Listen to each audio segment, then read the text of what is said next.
Well, today, rather than one longer sermon, what we're going to do is we're going to have two shorter sermons. And as I begin, I don't know if it struck you, but that song that we just sang there at the end, Cornerstone, actually that is, if you like, exactly the kind of image that so many people these last few days have been using about the Queen since her death on Thursday.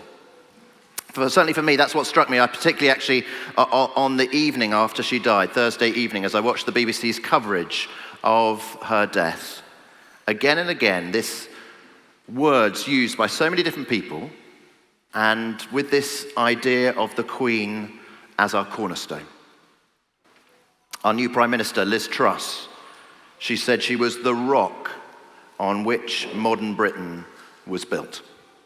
I think it was the royal correspondent Nicholas Witchell who said she was the keystone in the nation's architecture, and that piece is no longer there. James Corden, he said, we viewed her as immortal, an essential part of the fabric of our world.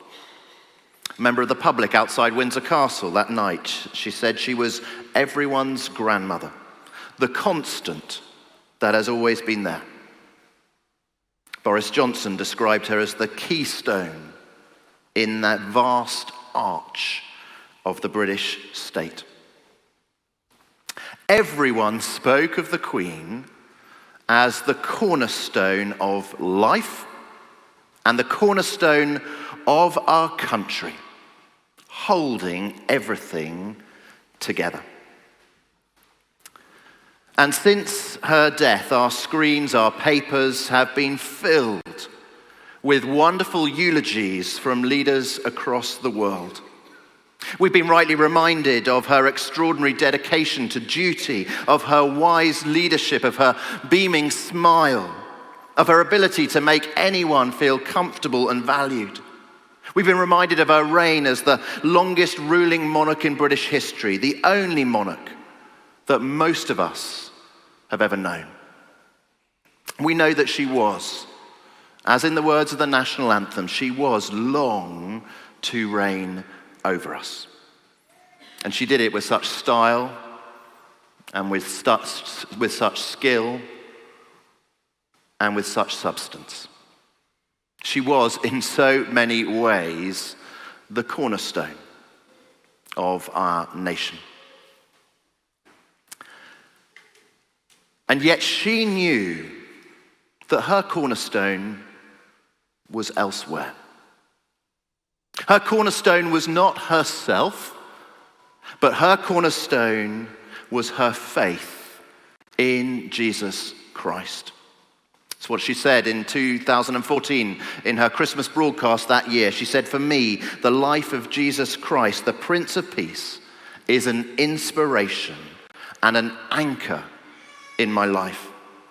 Or one of her very last words in her last Christmas Day broadcast, she spoke of how Jesus' teachings have been the bedrock of my faith. And we just sung Christ Alone, Cornerstone. And that was exactly what she believed. Jesus Christ alone, her cornerstone in all of life and all the challenges of life. There's a verse in one of the Psalms in the Old Testament, and it's the psalmist speaking, and the psalmist says this, he says, "My flesh and my heart may fail, but God is the strength of my heart and my portion forever." And at the age of 96, after 7 decades on the throne, Her Majesty Queen Elizabeth II has died. Her flesh and her heart have eventually failed after a wonderfully long life lived to the full and lived in service of others. But you know, just as in that verse in Psalms, God has been, and God is right now, and God will be the strength of her heart and her portion forever. When the Queen was just 13 years old, she gave her father a poem that he quoted in the Christmas Day broadcast that year. The year was 1939, the start of World War II. And the poem went as follows. I said to the man who stood at the gate of the year, give me a light that I may tread safely into the unknown. And he replied, go out into the darkness and put your hand into the hand of God. That shall be to you better than light and safer than a known way. And you know, throughout her life, Queen Elizabeth put her hand into the hand of God, God her cornerstone. For she knew that an unknown future, it is best faced as we put our hand into the hand of a God who has already stretched out his hand in love towards us. For when we have our hand in the hand of God, we are holding on to the best guide for this life, and we're holding on to the best guide for life after death as well. For you see, for each one of us, it is right to grieve and mourn. It's right to grieve and mourn about the loss of the Queen. But we do not grieve without hope. St. Paul once spoke of dealing with death to the Christians in Thessalonica. And this is what he wrote. He said this. He said, brothers and sisters, we do not want you to be uninformed about those who sleep in death, so that you do not grieve like the rest of mankind who have no hope.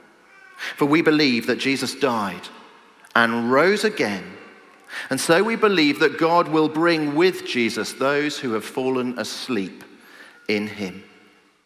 And just as you look at those verses now, if we keep them up, just as you look at them, they encourage us to grieve. But to not grieve without hope, because Jesus Christ has died and then risen again. Jesus Christ got himself through death, and that means he is the only person it is worth holding on to get ourselves through death. And that's what the Queen knew. That's what she knew. And I think that is what she would long that every single one of us here this morning would know, that it is worth holding on to Jesus. To say to Jesus, Jesus, I place my hand in your hand for this life and for the life to come. To go out into the darkness and put your hand into the hand of God.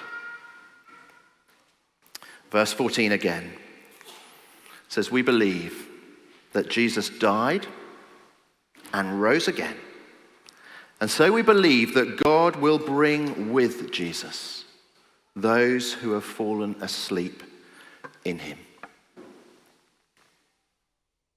Right now, Elizabeth Windsor is with her Lord Jesus. She is with her cornerstone. She is with her sovereign. She is with the one whose hand she has held and the one who has held her hand. The one who has held her hand through life